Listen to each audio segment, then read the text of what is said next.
Welcome to this episode of Chew the Cud. I'm John Houston, Director of Business Services for ProTrition Feed. I am happy to be presenting to you an episode on small ruminants and this all-star cast I have with me this evening. First of all, let me introduce our guest, Josh Norman. Josh, his day job is a ag teacher at Spring Hill High School, and but Josh is premier owner of Hidden Hollow Farms and has a registered goat herd as well as a commercial herd as well, and give us some expertise from the goat standpoint. I also have Dr. Jaye Hamby. Dr. Hamby works in a day job as a consultant in training and education and research and some other things, but also for as long as I've known you, for over 30 years, I've known you to be a livestock person, and in particular with sheep, and have grown up with sheep. I know Dr. Hamby, and also currently has a sheep operation and a nice registered flock and some other things you're doing there with Hoofstock Ventures. So we're glad to have you with us, Dr. Hamby. And also Todd Steen. Todd Steen is ruminant nutritionist with ProTrition Feed, and will be able to give us some expertise from a nutritional standpoint. So with that, let's get started and ask a few questions. First of all, thank you all for being our guests today, and thank you very much for your time that you're dedicating to this project. So Josh Norman, let me ask you from a goat standpoint. I know I as well, I'm a sheep person, but as we think about hoof care and foot care, and it can be such a problem, what are some of the things that you look for, and how do you recommend trimming hooves, and how do you see problems with feet? Okay. That's one of the big problems we have with the goats and everything is feet problems. You'll see them out limping in the pasture and everything like that. There's many different ways that you can treat it. Working with your veterinarian is always a good thing. Know what type of antibiotics you need to use, but between foot rot, foot scald, and everything like that, normally if we see one limping, we'll catch them up, trim feet, just use a pair of regular old foot shears. Sometimes if they're too bad, you can use a grinder or one of the small angle grinders, just like you can do with cattle and everything with trimming feet. We've done everything from foot baths with copper sulfate and zinc sulfate and everything like that, walking them through to the troughs. There's several different antibiotics you can run and everything, but staying on top of it and prevention is your best bet with that. Just as soon as you see one, especially after the rain we've been having, we'll keep an eye out. Somebody starts limping or something like that, we'll try to grab them and work their feet, and then we'll put a paint stripe down them so we know we've worked them recently and everything else. Right. So Dr. Hamby, do you have any additions or anything else you would do from a sheep standpoint? You bet. A lot the same what Josh just referenced there. I will say, and to your point, we're in an interesting climate when it comes to small ruminants, and again with the foot problems. It's pretty wet in Tennessee. So we'll see more problems in this geography than they would, say, in West Texas, for example. And to that end, it's just about keeping a vigilant eye, particularly we get in those wetter times, late winter, early spring, starting to warm up just a bit. Those pastures get wet, those dry lots get a little bit wet. And to your point, I think it's important as well, we differentiate between foot rot and foot scald, two very different things. We see a lot more scald on our place than foot rot. We manage that pretty aggressively to keep the foot rot down.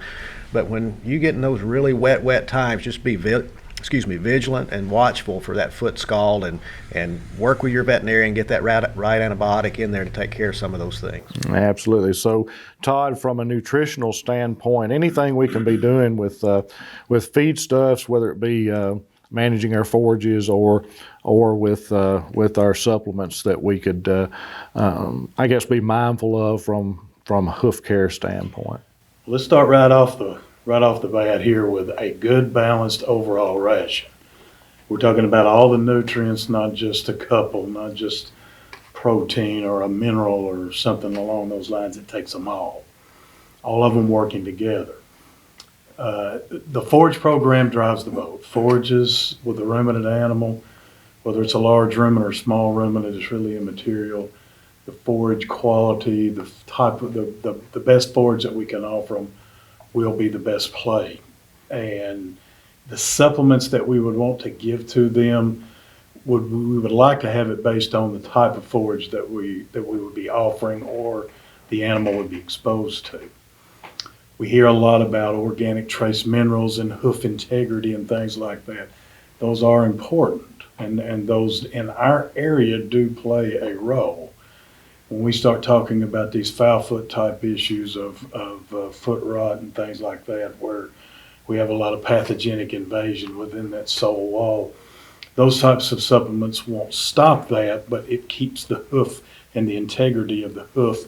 And hopefully when they're out in these wet environments or whatever type of terrain that they may be walking on, that the hoof integrity, because of that balanced ration, that the hoof integrity will be intact and will prevent maybe some of the potential invasion that could occur in our pasture. Really good, really good. Well, let me shift gears just a little bit, and Dr. Hamby, tell me a little bit from a breeding standpoint and how you would select a ram, and then from that, how you would take your ewes through that gestation period and the types of products that you would use from a nutrition standpoint, and what you would be concerned about as you go through that gestation period. Sure, absolutely. When it comes, lots to cover there. When it comes to rams, an old friend of mine says it's all pieces and parts. And so when you're talking about phenotypic quality, it's about pairing those ewes up with the right ram to hopefully get the most ideal animals coming out the backside of that process as you can. So again, where you have some ewes, you'll want to kind of cover some faults perhaps with a buck or a ram, and again, just kind of keep that phenotypic thing first of mind from that standpoint. And one of the things we try to do is line up our genetics just a little bit, and the longer you stay in it, the longer you get your ewe-based line from a genetic standpoint, it becomes much more predictable. And it's tough to do, frankly, early on. I mean, when you're starting to assemble your flock, it's tough to get that predictability because you may be sourcing ewes from a lot of different places. But that notwithstanding, after a few years, you get that genetic base lined up, you can get some, you can get a lot more predictability in there, which makes that ram selection a little bit easier from that standpoint. Again, how are they in their spine in terms of keeping that flat spine, that big square hip, and again, getting that right angulation up front, one that's going to produce that broody female that's got some drop in that flank and some capacity. When it comes to getting the ewes bred on our farm, and primarily, producing for a show and seed stock market, it's about, for the most part, getting lambs on the ground as early as we can. And so in Tennessee, obviously it's hot, and in the summer, compared to some northern latitudes, are much hotter. And so it's hard sometimes to get these ewes wanting to cycle. And it's almost like we're trying to get ewes bred on our place in the late anestrus season for these sheep. And so that requires us syncing them up. We'll use a programming protocol. In fact, even our natural service ewes are programmed to sync estrus. And we've had good success getting ewes bred in that July-August window for lambs that are going to hit the ground in December and January. To that end, programming is important for us. Again, just not getting the lambs there early, but getting everything where it's an organized lambing period is just huge. I'd recommend that to most every commercial producers as well. It's pretty economical to get these sheep lined up early. That investment on a per ewe basis, I think, pays dividends on the backside, John. When you have this very uniform lamb crop, it's easier to manage. They're all going on creep, and again, usually 2-week blocks from that point. In terms of managing ewes through gestation, for the first 2/3 of it, I mean, you have to be a little careful you don't overfeed them and give them too much nutrition, because you don't want to get those ewes too fat too early. You get into preg tox issues, ketosis on the backside. So we do all basically just maintenance through that first 2/3 of gestation, and then really start to pick up maybe with some supplemental concentrate ration to kind of pick up the nutritional plane. One product we do use is 355 from the co-op, which has CTC in it. You'll need to get that veterinary relationship established, but it can even in addition to that vaccination program, certainly advise that as well. But just to make sure that, again, you're doing all you can to prevent those late-term abortions. So we vaccinate for that, both on the front side before breeding. We'll also make sure we feel pretty good where we are on a selenium supplement basis. Sometimes, if we feel like we may need a little bit of extra pop there, we'll give them a selenium inject, a BOSI injection right there at breeding. But then again, putting the foot down just a little bit more, once we get into that last 2/3, we tend to ultrasound our ewes too, and feed group them as best we can. Then those ewes that are carrying singles, feed them one way. Those that have twins or triplets in them, feed those ewes a little more aggressively. So again, in a nutshell, that's a little bit about how we manage through gestation. Really good information. So Josh, when you are talking about, let's talk about a commercial standpoint, and you're looking at commercial kids that are going to go, into the meat market. When you're looking and selecting bucks, what kind of things are you looking at from that phenotypic standpoint? How would you select a buck for a commercial operation? Similar to what Dr. Hamby said, we're going to be looking for muscling, but as well as structure and everything. The buck is half, so I mean, if you've got good does and then you take a not so good buck on them, you're going to bring your phenotype down, and kids aren't going to be as well. So you really want to look for not only structural correctness but muscling as well. The old saying on market animals was they just got to make it to the feed trough and on the truck, but if they can't make it to the trough consistently, you're going to have issues, and that goes back also to hoof care and everything else. But like he was saying, it's kind of a piece meal as you're going. We are starting to sort of line up our doe families, as y'all do with your sheep, it sounds like, so that we know consistently, okay, on this doe here, we need something that's going to add more width the top, and this doe here, we need something that's going to add more to the rear quarter and everything, just to try to make things as consistent. And the possibilities these days with the small ruminants on bucks is endless. I mean, we're doing everything from natural breeding to embryo transfer and AI and everything, just like we've done for years with all the other stuff. So the capabilities and possibilities of finding the buck that you need to fix this piece or this piece or this piece it's endless.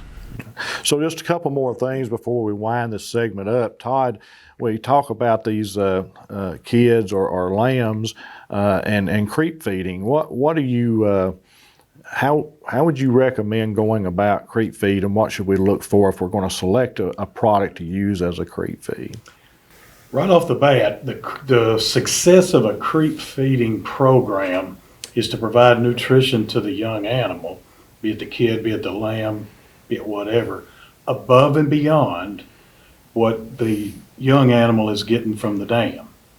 So if we rob away with the creep feed from the nutrition coming from the dam, or vice versa, if we can't get anything out of if it's just a cheap something that's just going through them and not doing very much, then we failed with our creep program. So the best thing to start out with is a good, clean, nice pelleted feed. I like the pelleted feed much better because let's call a spade here. The small ruminant is notorious for sorting. And if you give that small ruminant the opportunity, they will sort that feed.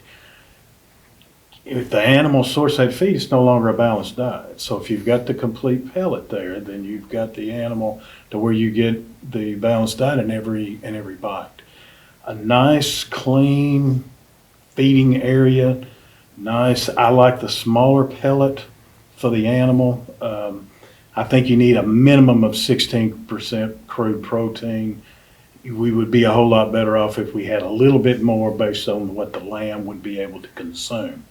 We do realize that there are folks that do try to start with a 16, and depending on that situation, I could see where that would work, but really we would be better off having a little bit higher protein to get that animal started.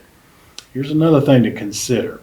When that animal starts consuming a lot, starts building its feed intake, dry matter intake starts gaining with that feed. I think it's best not to leave them on that and let that lamb get too fat. It's best to go on to some type of a grower diet, and by the time we have that animal essentially weaned, then our grower diet will be right there ready for the animal to take off, and feed intake is not interrupted. Real good. So kind of winding up here, Todd, talk to us just a little bit, just so our audience would know, if they don't, about the differences between a goat feed and a sheep feed, in particular when it comes to copper. Copper's always the big thing with the small ruminant. We realize that the sheep species are copper sensitive, and not only is it a situation that you cannot physically look at the animal and see whether or not copper toxicity is going to be an issue or not. So preventing from the diet is clearly the best way. A sheep feed really does not need to have any copper associated with it. We do realize that in our area, our forages, other particular feedstuffs do have small amounts of naturally occurring copper associated with it. We do realize that the small ruminant, from a liver perspective, does store copper. So one of the things that is typically included in sheep diets from a trace mineral supplementation would be molybdenum. Molybdenum would be an antagonist to copper. And if the animal is consuming that antagonist, that would help alleviate the potential store or the potential severity of the accumulating copper. The goat, on the other hand, there is requirements for copper on both species, but the level of sensitivity with the goat is not the same as it is with the sheep. So if you do completely withdraw copper supplementation to the goat, I would encourage you to be very careful about that, because the animal does have that requirement, and particularly when we're talking about a breeding situation. If we don't have that balanced diet and we don't have all those in proper requirement to the animal, then our breeding is going to suffer. The type of offspring that we do potentially raise, they are going to suffer. So the best thing is to simply have that balanced diet for what the animal is. Real good. So I appreciate all the good information that has been presented in this episode. Let me thank you, Josh, and Dr. Hamby, and Todd for being with us today. And let me say to our audience, thank you for viewing. And if you have any questions or any products that we can provide you with, please see the good folks at your local co-op.